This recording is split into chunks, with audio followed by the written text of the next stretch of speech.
Say, what is this? A gag?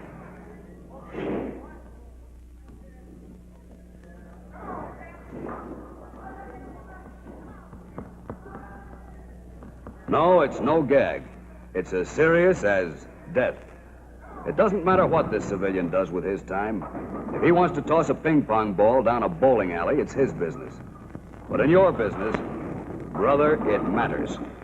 You just don't use a .45 caliber pistol cartridge like this if you've got a tough job for a walloper like the 105 millimeter howitzer shell.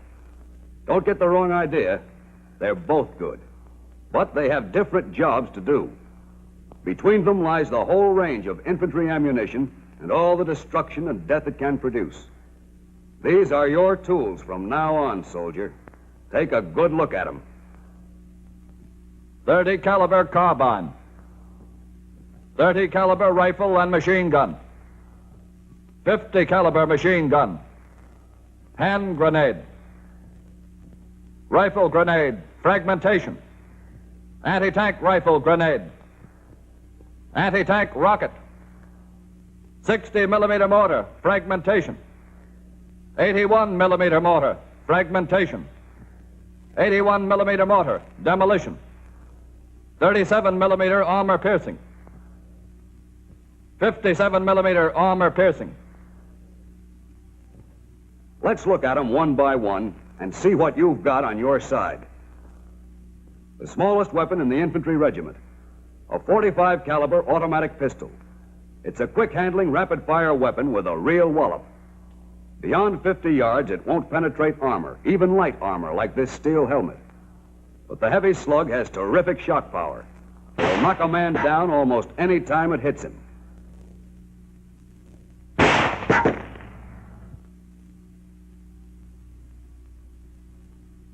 You can use it in a tough spot at close range. But the real bite of the infantry is 30 caliber ammunition. This is the stuff you're going to have to live with.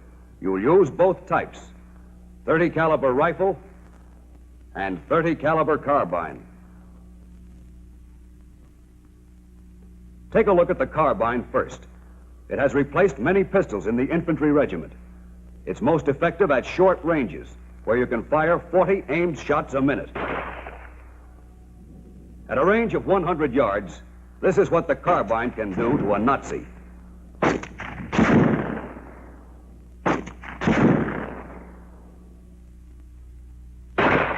He'd need more than aspirin for that head.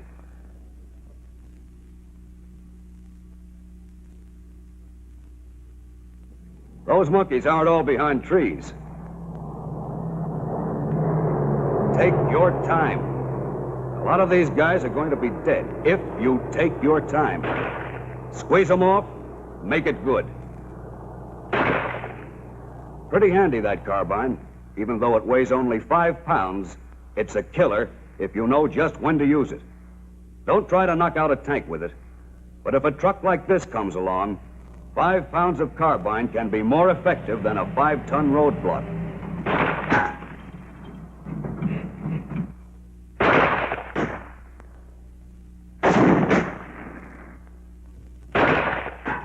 That's what a carbine with light 30 caliber ammunition can do up to 300 yards.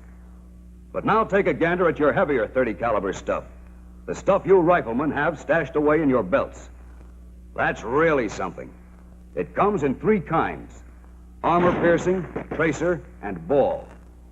And soldier, it's going to be your best friend day in and day out. Whether you fire it with the M1, the 03, the M1917, the BAR, or a machine gun, the penetrating force is the same: murderous. Remember what the carbine did to this German helmet? It went through easy enough, but the rifle slug just blasts through steel as if it were brown paper. Yeah, and it can do a lot more than plow through a helmet. For instance, that looks like pretty solid cover, doesn't it? An oak tree 12 inches thick. Now watch that bucket.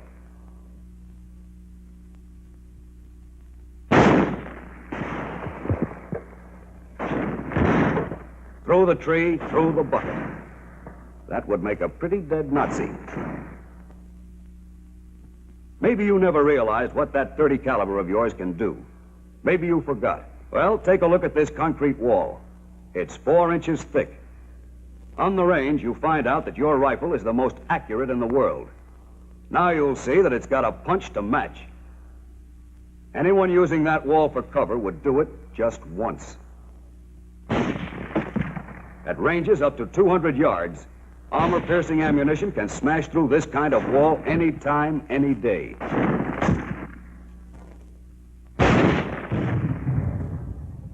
Brother, that 30 caliber stuff is your right arm. 30 caliber ammunition doesn't look like much of a match for this brute, does it? Well, it isn't. But you can always use your head, too. That German 75 isn't worth a damn without a crew.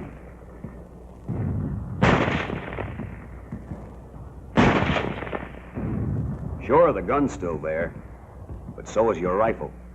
Plug the recoil mechanism. Or smack him in the eye, knock his sights out. That's a pretty sight, a blind German gun. You can put the clincher on it, knock it out for keeps with an incendiary grenade.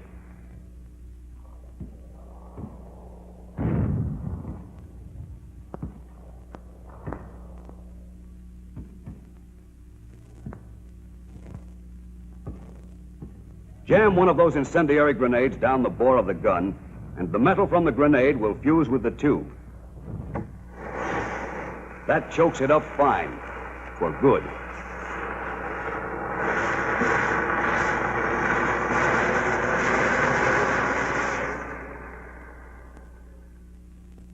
Plenty of nothing.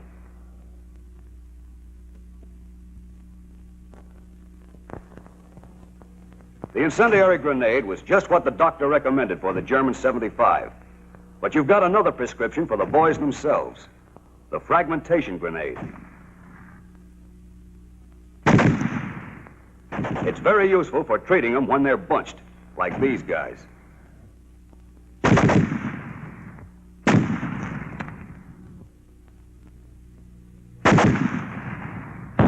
Flying fragments will give them a long rest cure. You've got different grenades for almost any situation. Suppose you're in a spot and want to advance behind a smoke screen. Well, reach into your bag for a white phosphorus hand grenade. It throws burning particles as far as 20 feet.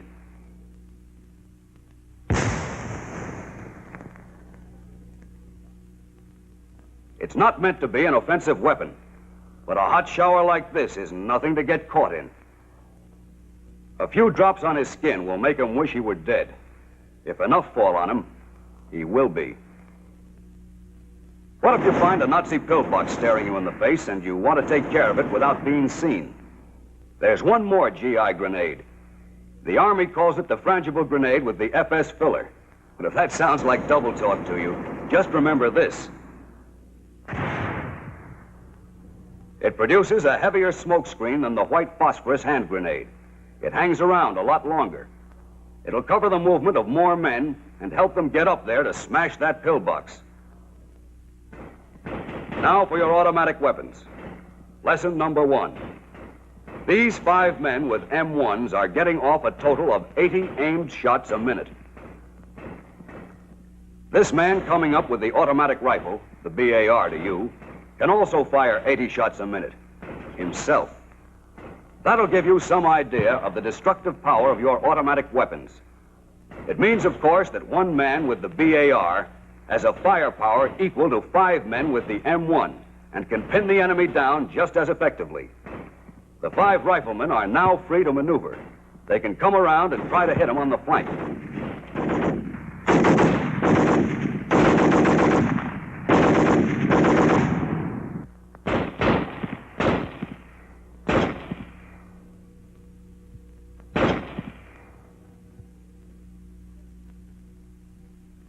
A powerful weapon in the hands of a well-trained man. The BAR, 80 shots a minute. But a machine gun is more powerful than a BAR. Nothing but the best for the master race. And this is a machine gunner's dream. He can mow them down like wheat at 250 rounds a minute.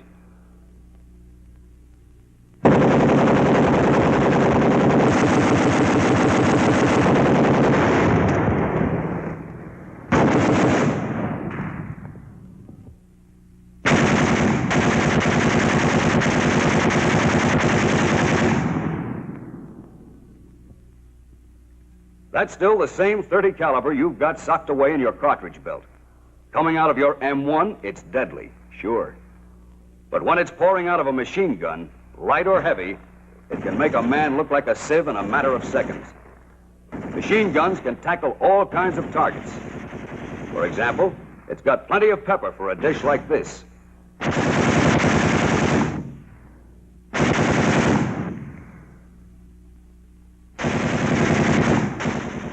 That doesn't have to be a treat.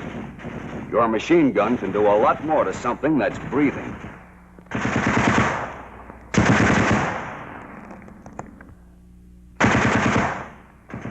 And this won't be a wall much longer.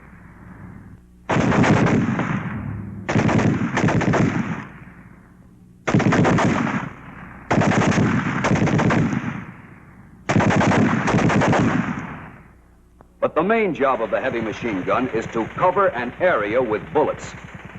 2 or more guns can make a peaceful pond look like this. Principally because of vibrations, the bullets of a single gun make this long pattern. This is the beaten zone made at 1,000 yards. The enemy, 1,000 yards away. Long range for some weapons, but not for the stuff these boys are packing. It's just what this machine gun's looking for. Ever hear a battle between 2 machine guns? They talk back and forth for a while, then all of a sudden, one of them runs out of dialogue.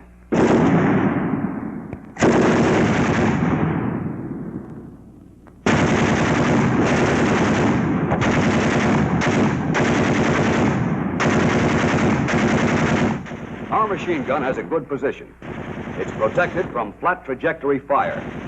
But the enemy has mortars, and mortar fire is high-angle fire which can slam down from the sky.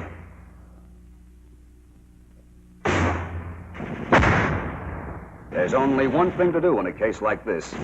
Get ready to move to another position. Meanwhile, we have mortars, too. 2 kinds. This 81 millimeter, whose shell has an effective radius of 25 yards, and the 60 millimeter, whose shell has an effective radius of 17 yards. Our mortars can take care of the enemy's machine guns. And with the high angle of fire, their mortars as well.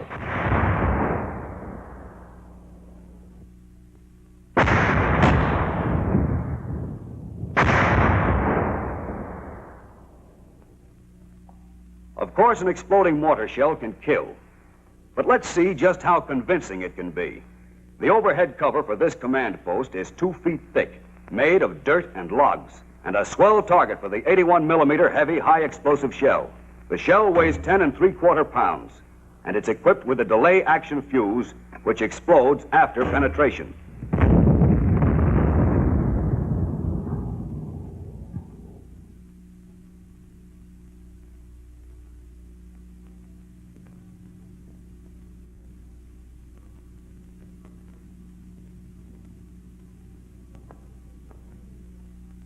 The mortar also fires smoke shell. The white phosphorus may set fire to very dry materials, and it will produce casualties. But its main job is to blind the enemy with a heavy white smoke.